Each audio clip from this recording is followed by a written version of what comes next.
Okay, so we've been talking about downward dog, and I've been talking a lot about the movement of flexibility and stability, and we want a little bit of both. So obviously we have, depending on how your muscles are, your skeletal system, we have different mobility.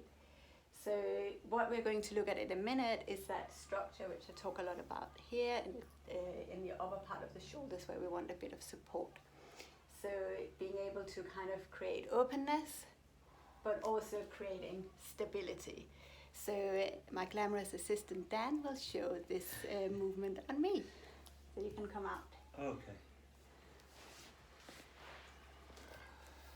So if we come into a downward dog, so one of the things I talked about with that, the different ways of rotating in the shoulders.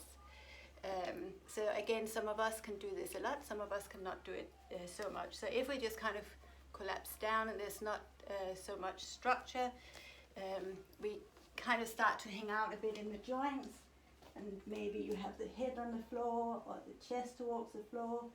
So there's no structure, stability in the shoulders.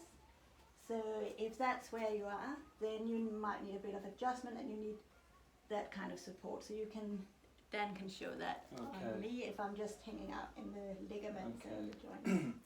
So you can see here how the upper back is sort of collapsed and the shoulders are taking the strain, which is not great for the shoulder joint. So if I just make a simple adjustment, just taking Anya's arms and rotating the upper arm outward, it helps to engage the lats and lift the chest so that you get a much more structurally sound engagement through the shoulders, through the shoulder blades, up into the lower back.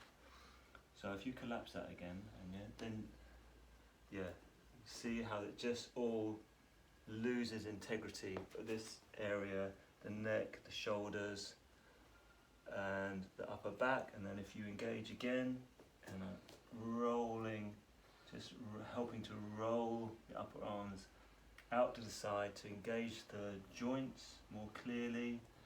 You get a much more structurally sound upper thoracic part of the spine. And actually, even just doing that, there's more space in the neck, and I can feel everything starting to fall into place as well in the rest of the body, and even the legs engaged. So little adjustments can actually make a really big difference. So try it out and have a helpful person support you as well.